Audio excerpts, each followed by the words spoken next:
Hello, my name's Natasha and welcome to Natasha's Notes, a place where I talk about things that I like, and today it is books. It's been books quite a lot recently, I have to admit, and today I'm going to talk about books number 50 to 55. No, that can't be right. And today I'm going to talk about books number 51 to 55 that I have read in 2020. None of these were ARCs, they're all books that I own or have borrowed from the library or from Scribd. But let's get straight into it. Okay, so first up we've got Over the Top by Jonathan Van Ness, and I quite enjoyed this book actually, and I appreciate JVN as an individual and as a person, but they are not really a writer, so I would recommend that you read this as an audiobook if possible.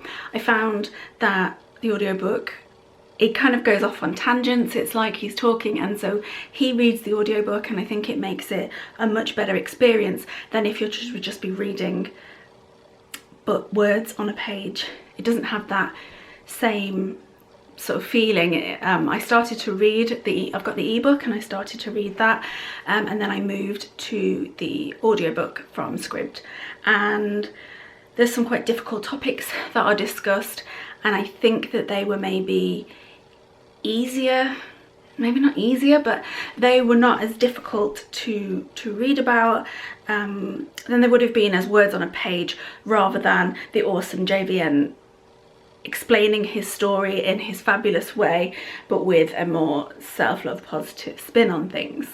I appreciate how much was shared. He divulged the good, the bad and the ugly, but for me that means that while it was okay for me to read, I think there will be triggers in abundance for a lot of people, and I recommend that you look into it before you read, if it's something that you would think about. I just research it before jumping into it. It wasn't a fun, light-hearted biography of a read.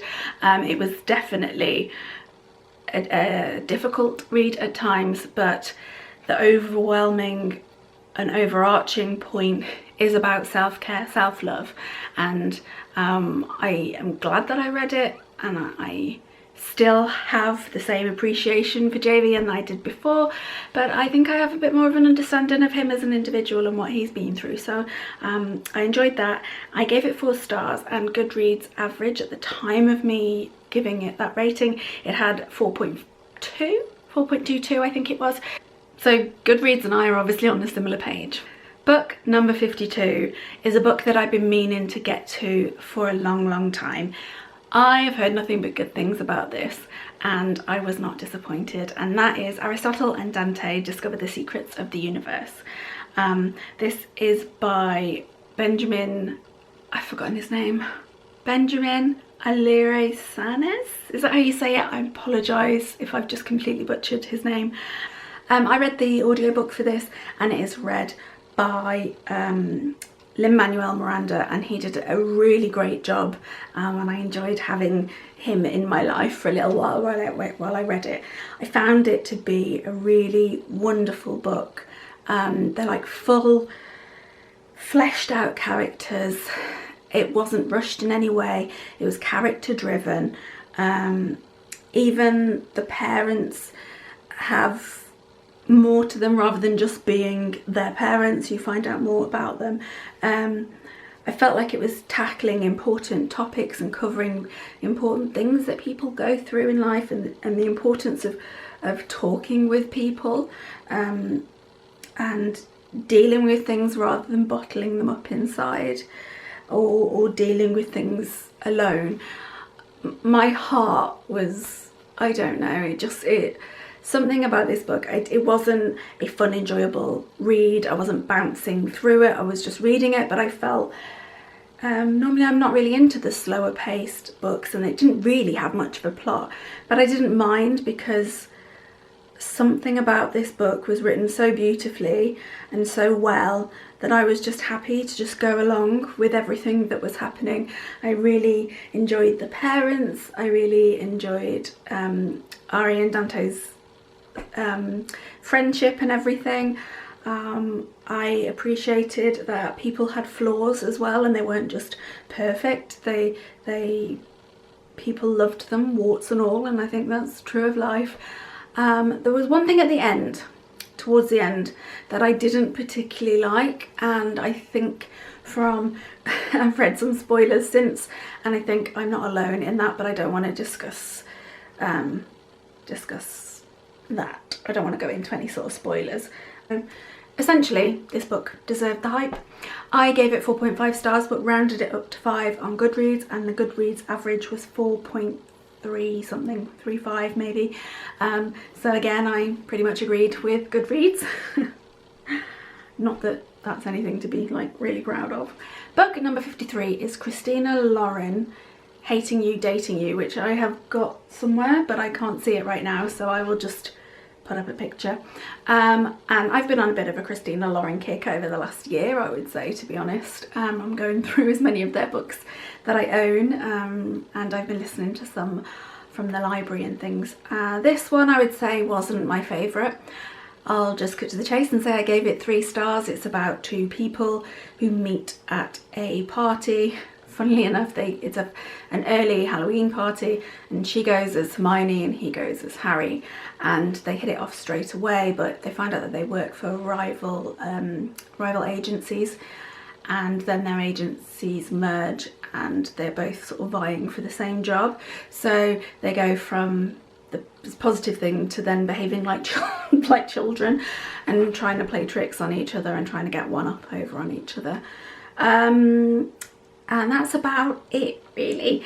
It was an enjoyable, easy read, 3 stars, but nothing groundbreaking, and I've enjoyed a lot of other Christina Lauren books more than that one. So actually I gave that 3.5 stars, and Goodreads have an average of 3.7. So I think the Goodreads average is pretty fair. Maybe I'm a little bit harsh because as I was just talking to you, I think I decided to drop it to a 3, so we'll see about that. Next up is book number 54, which is An American Marriage by Tayari Jones. And it doesn't matter what I say, essentially former President Barack Obama gave this praise, and his quote is on the front and the back of the book, and his opinion counts far more than mine, so he really likes it, so there you go. And in this book we follow Roy and Celestial, and they have been married for a year, and then Roy gets accused of rape. He was actually with Celestial at the time, and so he didn't do it, but he gets convicted and gets sent to prison for 12 years. And this book we get chapters from both Roy and Celestial's perspectives, and Andre is sort of Roy's friend and Celestial's friend, and we get chapters from him later on in the book. So we have 3 perspectives from 3 different individuals. So this book is set in Georgia, Atlanta, Georgia, and it essentially looks at the effects of false incarceration on a newly married African-American couple. And it's pretty heartbreaking, and it's quite memorable at times. I don't think I heard a lot of people like give this 5 stars and think it's the best thing they've ever read. I gave it a 3.5 and rounded it up to a 4. I think it was good, but it didn't speak to my heart in the way that it did other people. It has an average of 3.96 on Goodreads, so my 3.5 rounded up to 4 is actually quite fair with what everybody else kind of thinks, I guess. Okay, and the next book, the final book number 55, was a big old surprise. And this was another Christina Lauren book. It's the 3rd in the Beautiful Bastard series. It's called Beautiful Player, and in this book we follow a female called Hannah, and her family all call her Ziggy, but she's called Hannah. She is a scientist, and she is basically committed to her research, and by being so committed she doesn't have a work-life balance, and she is just all about her research. Her father and brother come and pay her a visit, and they think that she should be living a bit more, and her father's also a scientist, and he believes that he made a mistake by not really living his life as much by being married to his work. And so Hannah has Hannah's brother has a best friend called Will, who also lives in the city, and he gets Hannah to give him a call and to get him to sort of show her some of the ropes and get her out and about and trying to encourage her to make more friends and to do more things.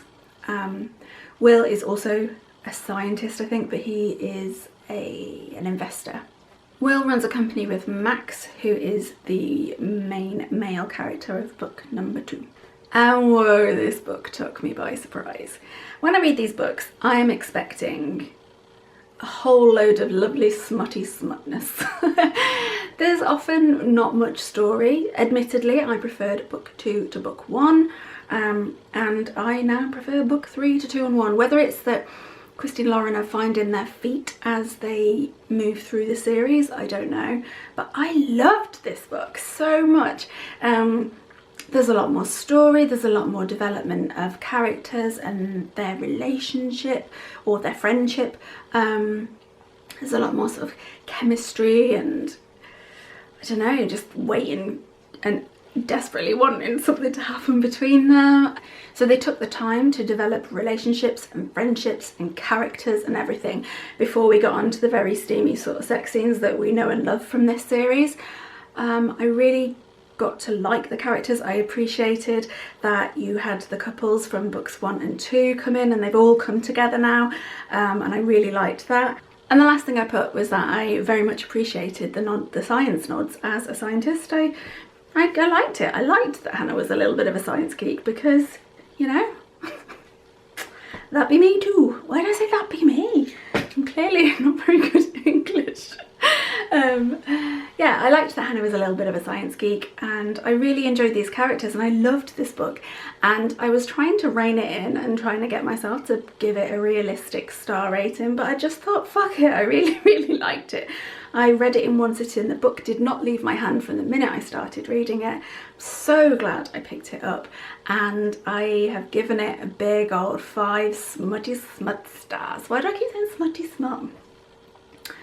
I've just given it 5 big old stars because it just took me completely by surprise, swept me off my feet, and I loved it. Totally loved it. And that surprises me because I don't normally get that sort of, you know, get a bit hot and bothered, but I don't normally get that connection with these sorts of books. So it was really good. So I gave it a 4.5, rounded up to 5, and I haven't written down what the average is on Goodreads. I'm pretty sure it'll be less than that. I think it was around 4 though for this one. And it was just a really good read. So there we have the last 5 books that I've read. Books number 51 to 55.